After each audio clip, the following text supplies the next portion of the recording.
You're listening to the Lanterns Radio Network. We are the network dedicated to empowering the individual, illuminating the truth, defending American exceptionalism, and inspiring future generations.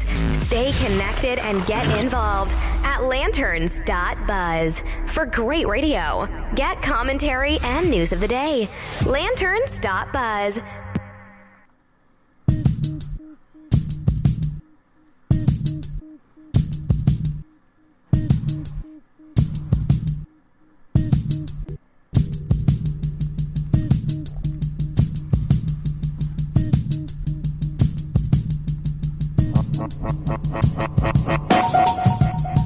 Good afternoon, everybody. You're listening to the Holonet Podcast here on the Lanterns Media Network from Phoenix, Arizona. I'm your host, Matt Holloway.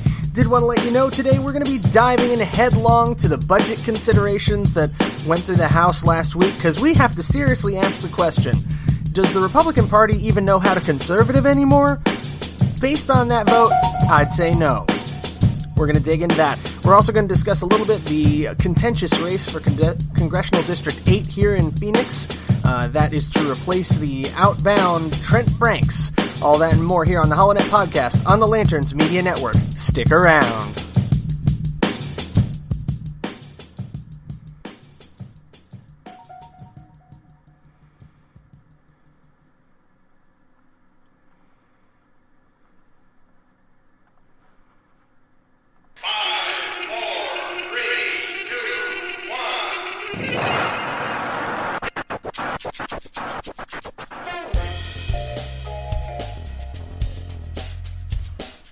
You're listening to the HoloNet Podcast on the Lanterns Media Network. The new conservative resistance begins right here, right now.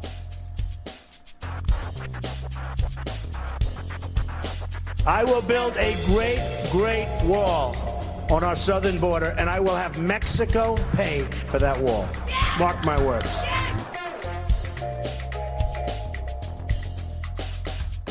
The American people are frustrated because their elected officials don't listen. When we're home on the campaign trail, we say we listen. And yet something about this Senate floor, something about Washington, D.C., I don't know if it's the water, something in the air, the cherry blossom, but people get here and they stop listening to the American people. What we witnessed here today in the Security Council is an insult. It won't be forgotten.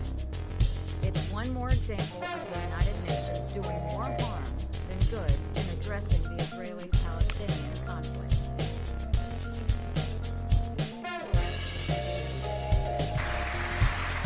My duty, and the sacred duty of every elected official in this chamber, is to defend Americans, to protect their safety, their families, their communities, and their right to the American dream. Because Americans are dreamers too.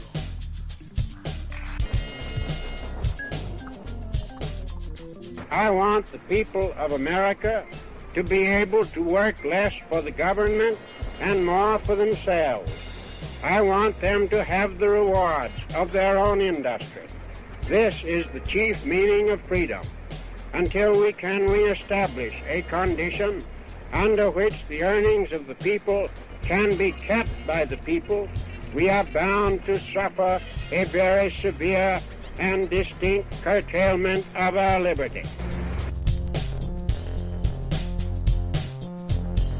The chair recognizes the gentleman from Arizona.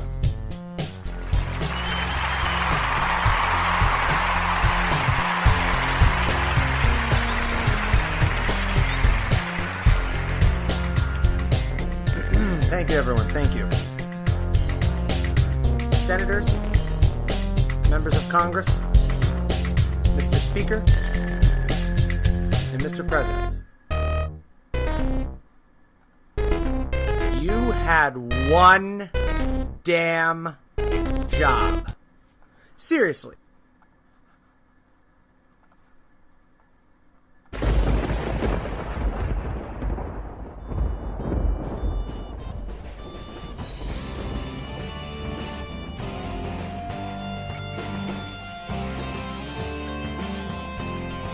You're listening to the HoloNet on Lanterns Media Network. The millennial conservative resistance begins here.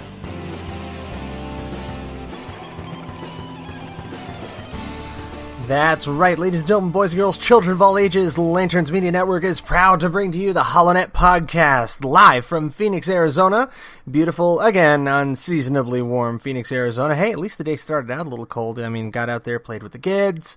It was like in the 70s, and then by like lunchtime, we're edging up toward almost 90. I mean, it's like 5 minutes of spring or fall, and then summer instantly. And winter, I think, lasts about a month and a half, maybe, tops. As opposed to, the 3 months that the rest of the freedom-loving world seems to get. But I live in Arizona. No winter. Anyway, coming to you this morning, a little bit distressed, admittedly. A little bit distressed with what we've seen from Washington, D.C. of late. I mean, we really do have to sit back and examine now. Since the election of President Trump, since the Tea Party wave, since we seemingly won the war. I mean, we won the fight as conservatives. We fought well, damn it, and we won, and we got our man in office. We got majorities in both the House of Representatives and the Senate, so we should expect the most conservative, the most pro-American, the most beneficial conservative policies in a generation out of this year. I mean, granted, you had some hiccups last year because President Trump was getting his administration set up. There's nominations you got to go through, all that fun garbage. But at the end of it all, I mean, there's the matter of the tax break, which I felt was a fantastic piece of legislature. I think giving people a $1.5 trillion tax break is excellent. But as I've stated in other shows prior to this, where is the other hand? Where is the subsequent massive spending cut that needs to occur in order to make this fiscally responsible? And I'm trying to find it. We go to stories like Business Insider. A colossal waste of time. Senators blast Rand Paul for pushing government into brief shutdown. Because the government very briefly shut down at about 3 o'clock in the morning. And, they're pinning the second government shutdown of 2018 on him. And it wasn't incredibly complicated at all. What Rand Paul was objecting to was the massive increase in spending, nearly $300 billion over the current limits over 2 years, that came with the budget deal and its impact on the national debt. Essentially, Rand Paul was being the fiscal conservative that Rand Paul always is. But I think this is a case of the entire party now, or at least the party leadership, has moved to the center. Now, was that to be kind of expected with President Trump in office? Probably. Because President Trump is a deal maker, so that means you're fighting for the middle ground. And I think that's what he's doing right now. He's middling in order to get what he wants, in order to get the wall, in order to get immigration reform.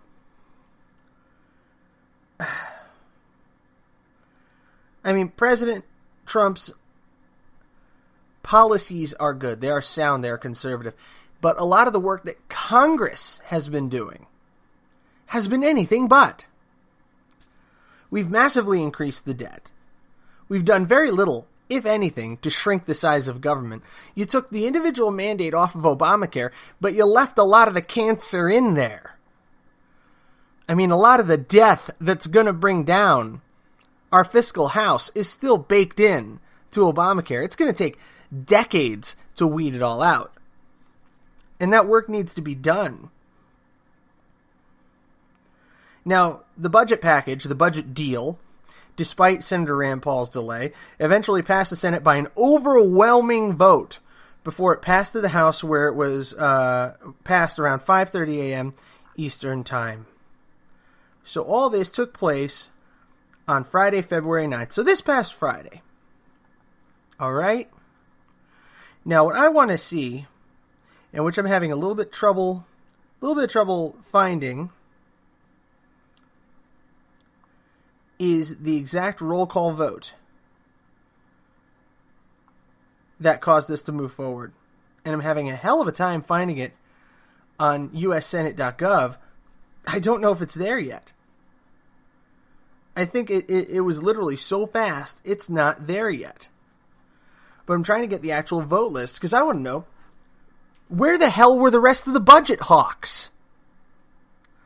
How did Ted Cruz vote?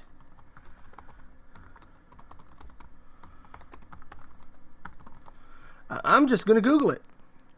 Did he vote for the budget deal? Yes, he did, according to his own website, dated February 8th. Washington, D.C. U.S. Senator Ted Cruz issued the following statement. After much consideration, I will reluctantly vote for this legislation. The bill contains major victories if hurricane relief and restoring vital defense spending were the only elements of this bill. I would be supporting it energetically and enthusiastically. Unfortunately, in addition to funding these critical priorities, the bill also unnecessarily balloons the deficit. So, this is the problem with our government. It's that you can't be a fiscal hawk and say, fine, shut it down. I agree with President Trump in that respect. Fine, shut it down. No true fiscal conservative should be afraid of the phrase, shut it down.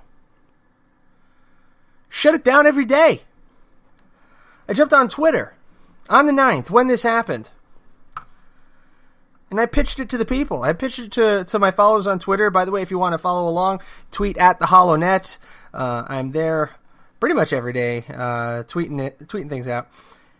And I tweeted out a suggestion that I think is going to fall on completely deaf ears and nobody's going to follow through with.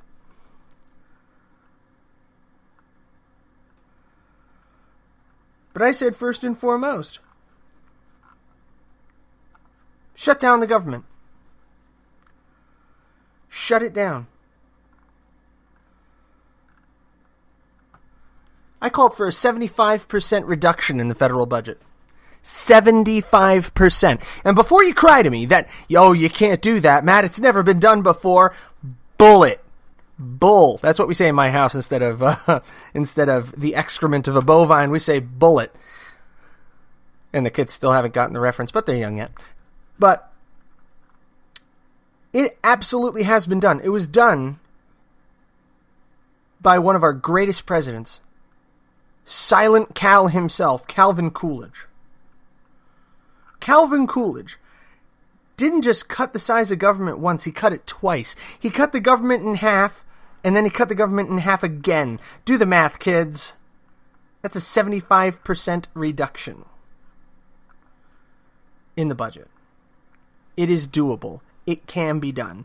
If you strip everything off of the table, except for what is explicitly called for in the Constitution, the most minimum government possible, you wind up with the proper conservative constitutional government. And that is what this particular millennial is going for, this millennial constitutional conservative. I tweeted out, at Rand Paul is right. I say we cut the federal budget by 75%, or $3 trillion. With a debt of $14.7 trillion plus a deficit of $666 billion, gee, lucky number there, per the CBO, we'll have it paid off in 7 years. Boom, fixed it for you. Conservatives, reach down, find your fortitude. It's time to be conservative. Because the time to have this budget fight is now. I'll say that again. The time to have this budget fight is now. We are the majority party in both houses of Congress. We have a conservative president of the United States. We have a Supreme Court, which is more likely than any in the last 2 decades to support the type of reforms that we need to put through. If you're going to make a big win for a balanced budget and to rein in federal spending, the time is now. After 2018, we might lose the House. We might lose the Senate. If both of those things happen, we may lose the presidency. Not as a party, but we would lose President Trump. Because, don't mince words. If the Democrats win in 2018 in the House and Senate, and they win supermajorities in each, I promise you President Trump will be impeached. I promise you. The people will demand it on the left. They're already demanding it. It's a mute demand. It's a pointless, impotent gesture. But once the DNC has those votes, they're going to try to push that through. They would love nothing more than to make President Donald Trump the first successfully impeached and convicted president in the history of the United States of America. They would love nothing more. Which is why we must act now. Now, I didn't just say, cut the budget by 75% without making any suggestions, mind you. Oh, no. I had a couple of them. Couple of budget fixes here from the conservative greatest hits catalog. Cap all government salaries, all of them, that's right, all of them, at $75,000 a year. $75,000. Now, there are things like expense accounts, enabling representatives and senators to get to and from and do what they got to do. That I'm not talking about that. I'm talking about take-home W-2 salary. Cap it, $75K, no exceptions. Up to and including the big boys. I'm talking 5-star general, who gives it? $75,000. Okay? Secretary of Defense, $75,000. Speaker of the House, $75,000. You've been a senator longer than there has been Christianity. $75,000. Don't care. Don't care. The government cannot afford it. And if $75,000 is not good enough for you to serve the American people, you don't need to be there. No one should be on Capitol Hill to get rich. No one. You know what the salary for a congressman and a senator should be? Enough to keep your family afloat while you serve. Period. That's what they take into consideration in the Army, Navy, Air Force, and Marine Corps, and the Coast Guard, is how much you need based on standards of living, based on cost of living. So that should be it. If $75,000 is good enough for them, it's good enough for you. Spare me these six-figure senators. These people who go into the House of Representatives with $50,000 to their name come out multimillionaires. Nancy Pelosi. Oh, God, had to get that out of my chest. It's time to put an end to it.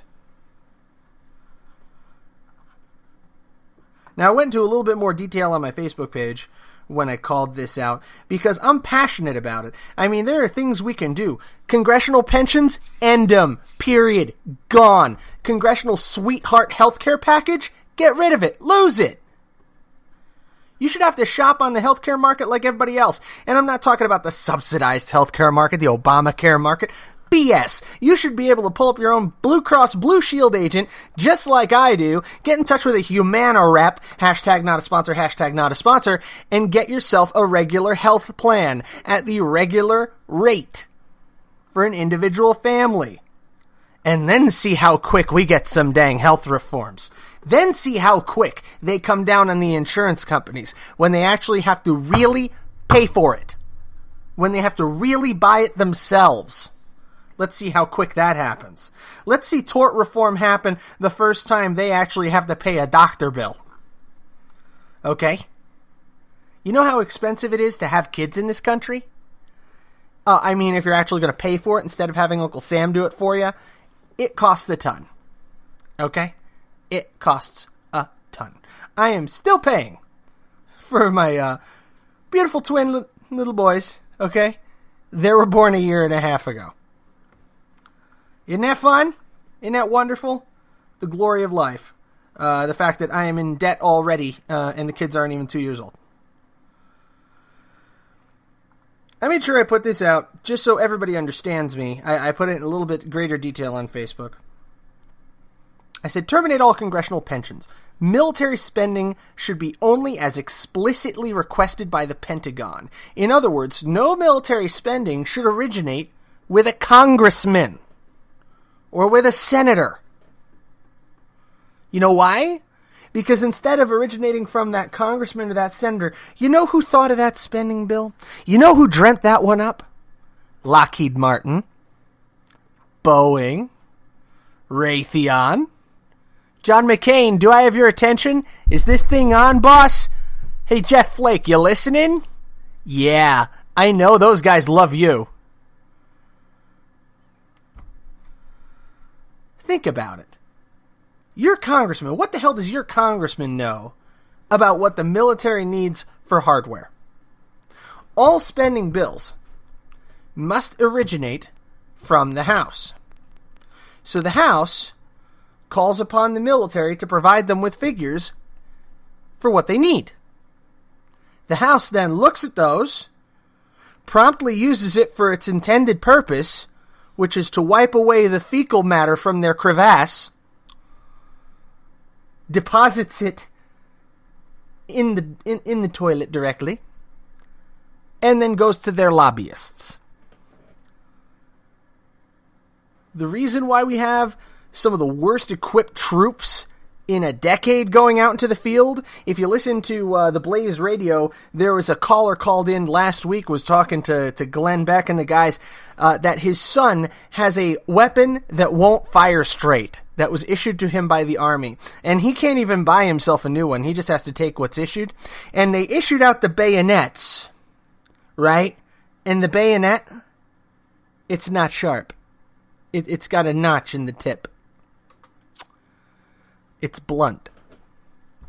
So rifles that don't shoot straight and blunt bayonets. Yeah, folks, we're doing solid. Number one military-industrial complex in the world, because the spending is not being driven by the Pentagon. The spending is being driven by the politicians. Make no mistake.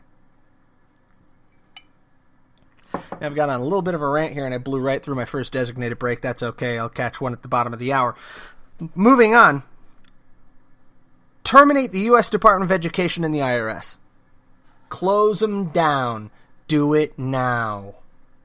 The way you close down the IRS? Boom, 10% flat tax, collectible by the Department of the Treasury. 10% is good enough for God, should be good enough for the government. Abolish the Federal Reserve System and restore monetary policy control to the Congress and the Treasury. Basically, we should have the minimum possible government within the confines of the Constitution. Full stop. Okay? So this is what I put out there when I ask, does the Republican Party, does the GOP even conservative anymore? Do you even lift, bro? Do you even Constitution, bro? How can you call yourself a fiscal conservative, Ted Cruz, testing, looking for the senator from Texas, Mr. Ted Cruz, alleged fiscal conservative, when they put on, oh, well, this is the only way that we can get through the aid package to Puerto Rico and to Texas. No, you put that into its own bill. You actually do a budget, not a budget deal, not a CR, as they call it, or a continuing resolution, which kicks the can down the road. You want to actually set a budget for FEMA. You actually want to put aside aid specifically for Puerto Rico, Texas, and all the hurricane victims that there are, and the wildfire victims in California. Do that. Don't tag it in with this bill that's packed full of pork, and then guilt, force, and otherwise conservative Texas legislator into signing it. Because that's what happened here. Somebody reached out to Ted and grabbed him by the fundraisers and gave a good squeeze. Ted Cruz nor any other Texas legislature can't vote against aid for Hurricane Harvey? Are you crazy? Political suicide.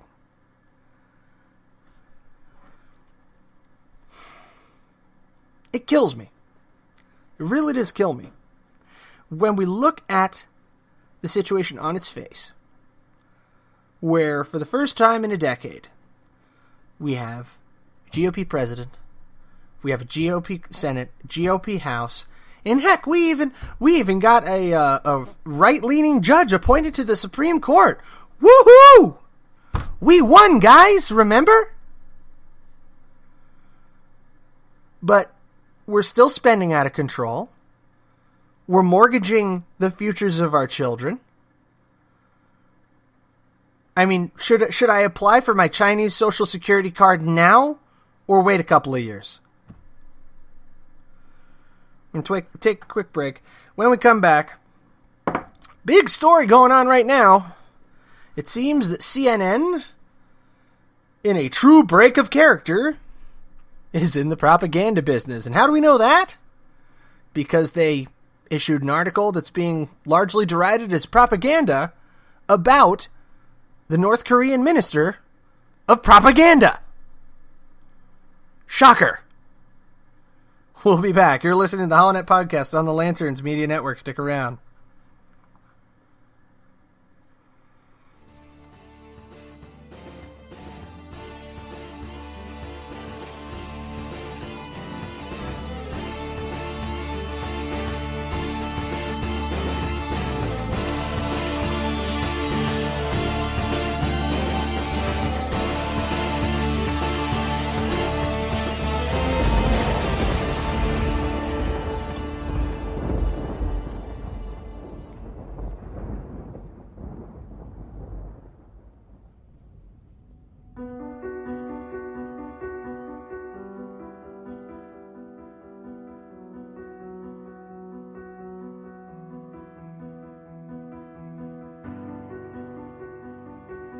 My fellow citizens, recent events have imposed upon the patriotic people of this country a responsibility and a duty greater than that of any since the Civil War. It is the common people of the world that are interested in this business. They know when we have war, it is they that have to bear the burden. It's their sisters and mothers and daughters that have to wait, trembling, to hear the news. We are called as a people to give testimony in the sight of the world to our faith that the future shall belong to the free. Since this century's beginning, a time of tempest has seemed to come upon the continents of the earth. I would remind you that extremism in the defense of liberty is no vice. And let me remind you also that moderation in the pursuit of justice is no virtue.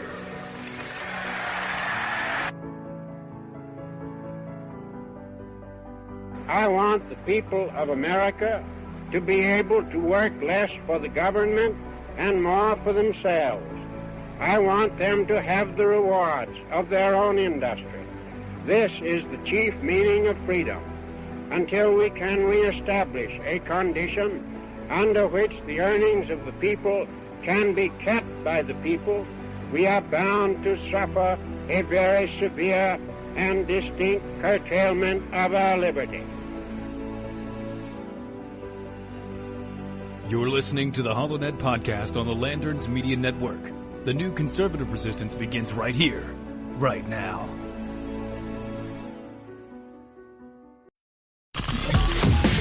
You're listening to the Lanterns Radio Network. We are the network dedicated to empowering the individual, illuminating the truth, defending American exceptionalism, and inspiring future generations. Stay connected and get involved at lanterns.buzz for great radio. Get commentary and news of the day. Lanterns.buzz.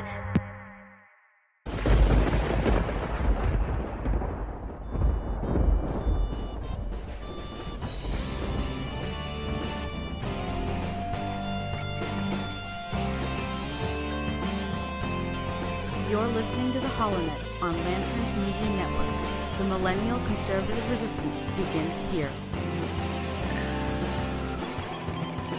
And we're back. You're listening to the HoloNet Podcast here on the Lanterns Media Network from Phoenix, Arizona.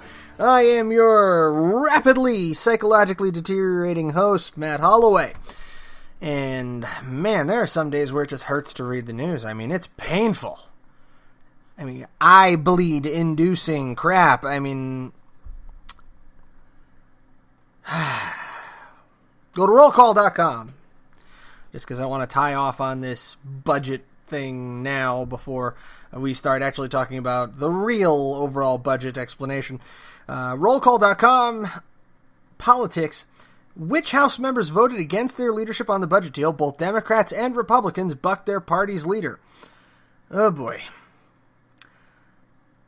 The House's early Friday morning passage of the bill to reopen the government after a brief shutdown was not your typical budget vote deal.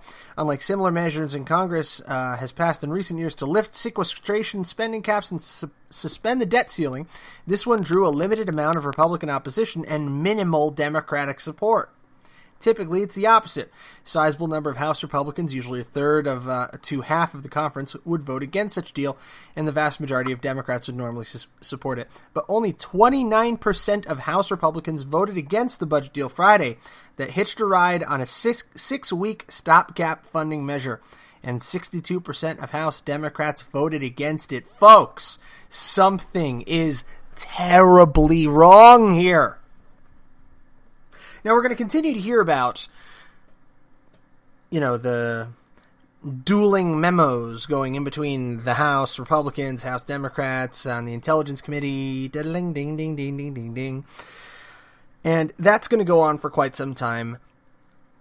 The Trump dossier has been thoroughly beaten to death at this point. It's not going to hurt the president at this point. Uranium One appears to be drawing some traction. Maybe, please God, we will actually see some closure to the unmitigated corruption of the Obama administration and of then Secretary Hillary Clinton's time at the Department of State. I hope and I pray that we're actually going to see some closure and some reform at the Federal Bureau of Investigation to restore some confidence in our Department of Justice. All these things I hope for, but this is what the news media, the mainstream media, is going to be ramming down your throat and in various other orifices for the next couple of weeks. Why? Because they want to keep your eye off of the fact that the system in D.C. has effectively broken down to the point where you have Democrats voting against a budget hike and you have Republicans voting for it. Why? Because it is the Trump brand budget hike. It's the Trump brand steak or champagne or a diploma from Trump University. It, like anything else that the president touches, or that is done in his name, is carrying his branding to the point where the Democrats don't even want to touch it. They don't even want to touch it. So in order to get a budget deal through, in order to keep the government functioning, the GOP had to go individually, the whip had to go individually from rep to rep.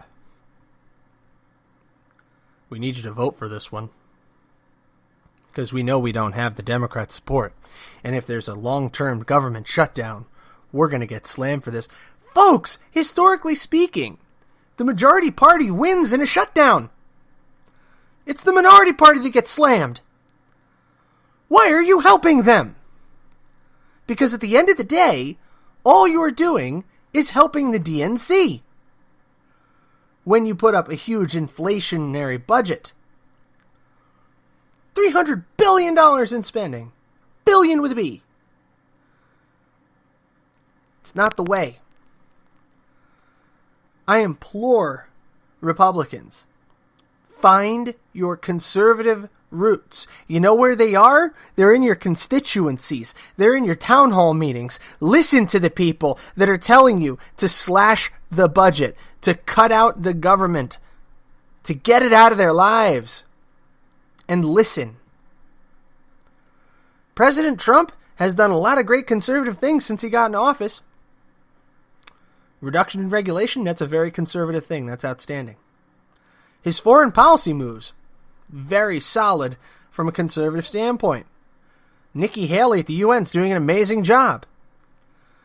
But what in the name of God happened to Congress? Just like that Ted Cruz quote that I put in the montage at the beginning. It seems like when you get to D.C., you forget to listen to the people. You say you're gonna, but you don't. Now, moving along, this big item in the news. Definitely have to touch on it because, oh man, when even HuffPo gets to call out CNN, you know something's good. You know it's good. When even HuffPo has to point to their ideological allies and decry that something is rotten in Denmark, you know something's bad. And lo and behold, they have. HuffPo reporting on it, CNN reporting on it themselves, Fox News following up as well, that there is substantial backlash to an early article that was put out about the head of the North Korean propaganda arm, which would be the elder sister of the supreme leader of North Korea, Kim Jong-un.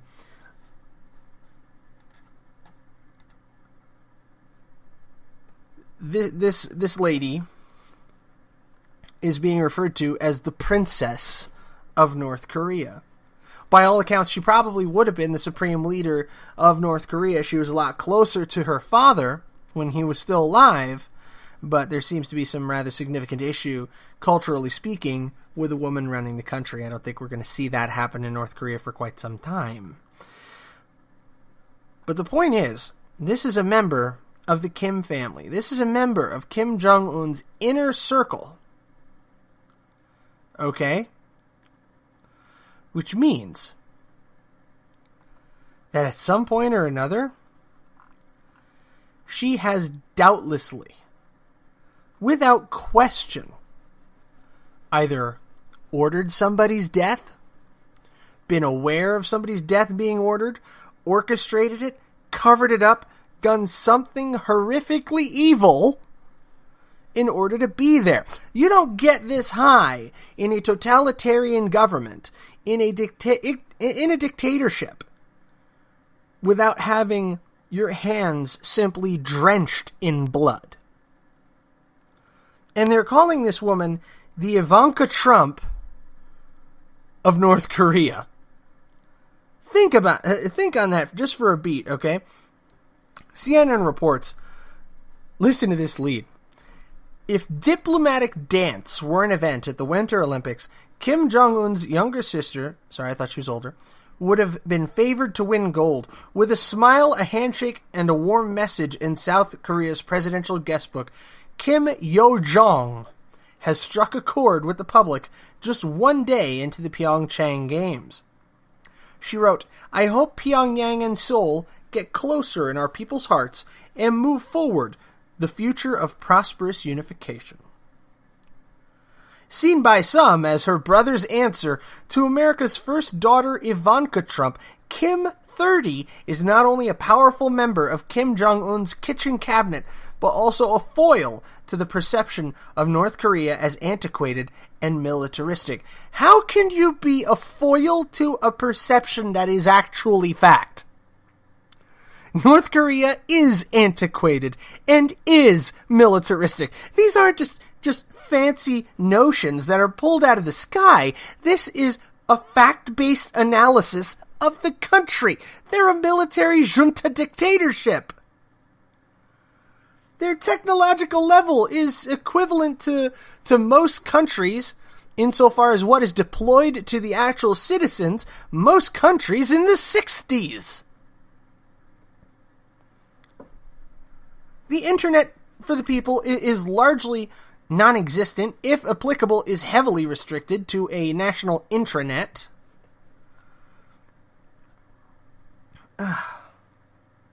They go on to say, but as North Korea's brutal dictator Kim's brother has ruled with an iron fist since coming to power, operating Nazi-style prison camps, repressing political opposition, and even executing senior officers and his own family members in an effort to consolidate power.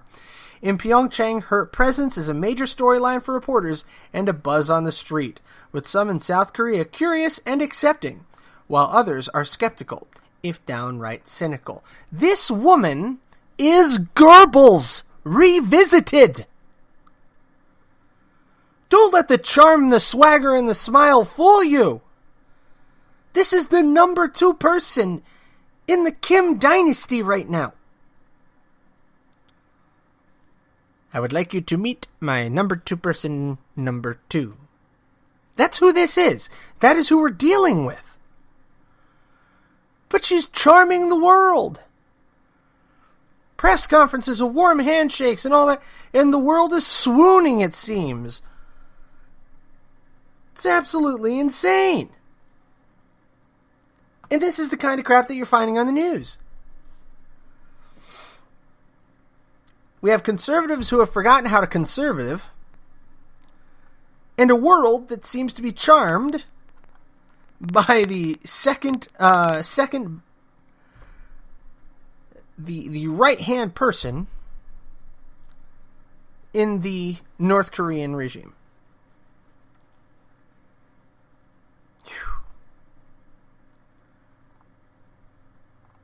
Now, CNN does a good job of breaking down the family ties here, but then goes into this full paragraph of North Korea's Ivanka Trump.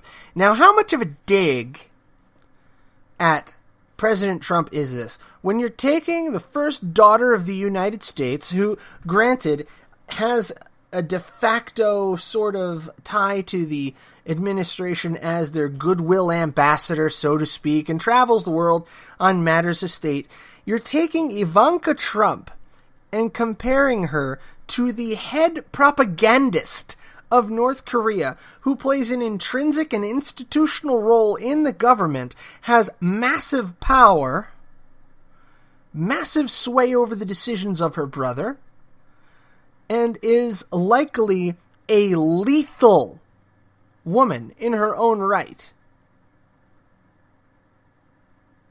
And you're comparing her to the rich socialite daughter of the President of the United States. Let that sink in. Okay? The number 2 person in the North Korean regime, in power, in authority, in ranking, so you know that some of the people that were killed at her brother's order, that order passed through to her on the way down. And this is what you're comparing the first daughter of the United States to. Cheers, CNN. Way to morally equivocate someone who is complicit in the mass imprisonment of her own people in what you, in your own story, called Nazi-style camps, who is no doubt indirectly and directly responsible for many, many deaths. And you just compared her on equal terms to the rich socialite daughter of the President of the United States. Bad day to be Ivanka Trump, man. Bad day. How the two can even be mentioned in the same sentence is staggering. Boggles the mind. I don't know a ton about Ivanka Trump, but I really doubt she's ever actually murdered anybody, or ordered their death, or put a smokescreen up over the fact that her people are starving, or tried to paint a pretty picture of those picturesque camps up in the mountains where slaves are working to death. Yeah, for the love of God. CNN just penned the most egregious propaganda piece about the lead propagandist of North Korea. What is this insane effort to legitimize the Kim dynasty? Is that's what this looks like. This looks like full tilt work by CNN to legitimize the Kim dynasty and try to normalize them. No, they're not normal. They starve their people so they can build up their military and test their third-rate nuclear weapons and make themselves feel like a much bigger global power than they really ever will be. But go ahead. Keep comparing her to the president's daughter. And take a quick break. When we come back, we're going to talk a little bit about the CD8 race here in Arizona. Trying to line up a couple of interviews with some of the prospective candidates, but I haven't been able to make that work thus far. We're going to work onto that into next week. And we'll touch on what's trending on Twitter. I know the Olympic Games are rather large right now and in charge.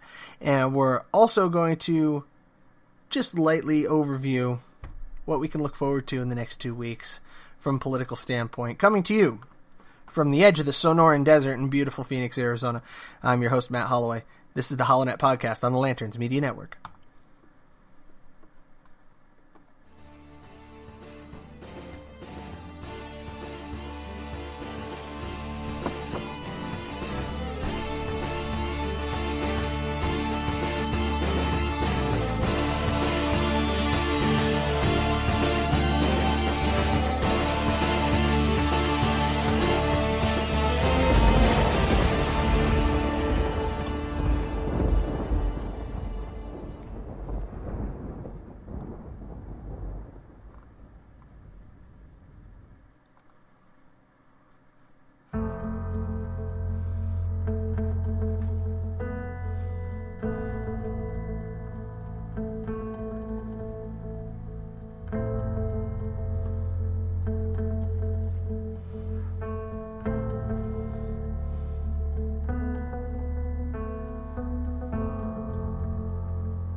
I see people coming together not for divisiveness of party or for dichotomy of thought, but for unity in principle.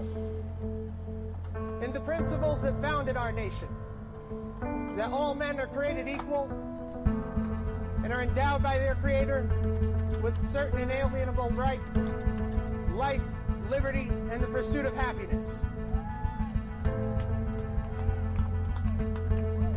Today, ladies and gentlemen, those principles are under the sternest attack that we have seen in many generations. It has become a crime in this nation nearly to express a difference in opinion from what is held by your party to be doctrine, from what is purported by the media to be truth.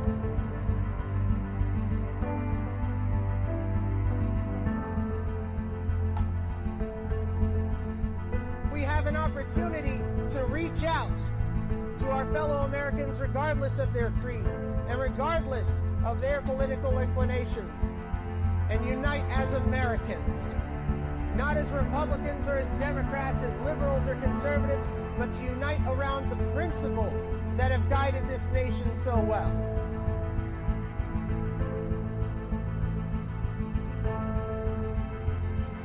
I've covered a lot of stories. But the story that remains untold is the story of America in the 21st century. When we choose to turn back the tide against progressive socialism. When we choose to embrace the Constitution, the Declaration of Independence, and the Bill of Rights. When we remember what it is to be Americans. And that principle will not die as long as there's one man, one woman, one child who looks defiantly into the night and says, I am free.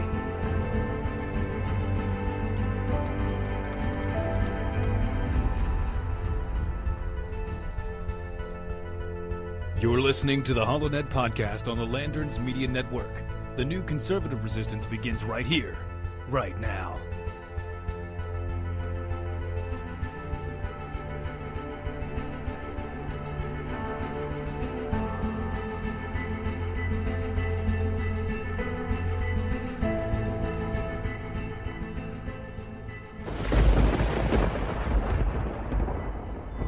Allied reinforcements have arrived from the west.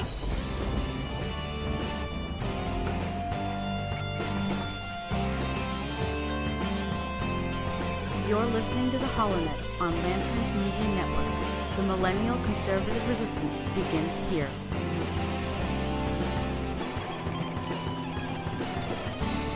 That's right, you're listening to the HoloNet Podcast here on the Lanterns Media Network. Coming back from that break, we're going to talk a little bit about the Congressional District 8 race. Last week when you joined us, we discussed the recent polling that came out, and ABC 15 has carried that forward from the 31st, that the poll suggested that Senators Debbie Leschko and Steve Montenegro, state senators that is, from the OH Predictive Insights poll, showed 21% support in the primary to fill the seat vacated by Trent Franks if the if the election was held on the 31st. But you know what? The election's not held on the 21st. Today is February the 11th. And since then, the HoloNet podcast has acquired insider information from a source close to the election that suggests that internal polling from one of the candidates suggests that Steve Montenegro's campaign may be foundering.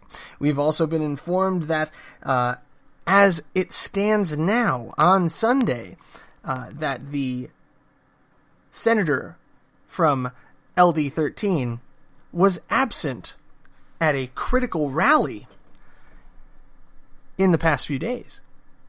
Very notably so, after receiving concerted criticism online for his support of the National Popular Vote Interstate Compact. Now, the National Popular Vote Interstate Compact was a state-to-state agreement which would have altered the way the election played out into a popular vote-driven system, as its name implies. It would have changed the state's rules because each state instructs, through their legislature, their electoral representatives how to vote, whether it is a split vote, whether it's winner-take-all. This would have changed the rules for the states participating in the National Popular Vote Interstate Compact, causing the states to vote in line with the popular vote total for their state. Not a split, but it would have changed over the rule completely. And under these terms of the National Popular Vote, we would have had President Hillary Clinton.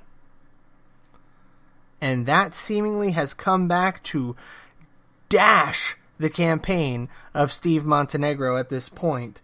So, as of this story, Leshko and Montenegro were leading the polls at that point. That's from OH Predictive Insights. But I'm going to give the prediction here that Senator Montenegro may be having some problems related to his support of the National Popular Vote Interstate Compact, which was carried as part of the AZ Central debate that aired about 2 weeks ago. And this may give the pro-Trump, pro-MAGA, it would seem, candidate, Phil Lovis, the opportunity to still compete in this thing, because as of the 31st, he was hanging in at third at 12%. The race could be changing, and we could be looking at a Leshko front-running race with Phil Lovis trailing behind and Steve Montenegro behind him. So it looks like fighting for second and third. It appears right now that Debbie Leshko, as of this morning, is definitely the front runner.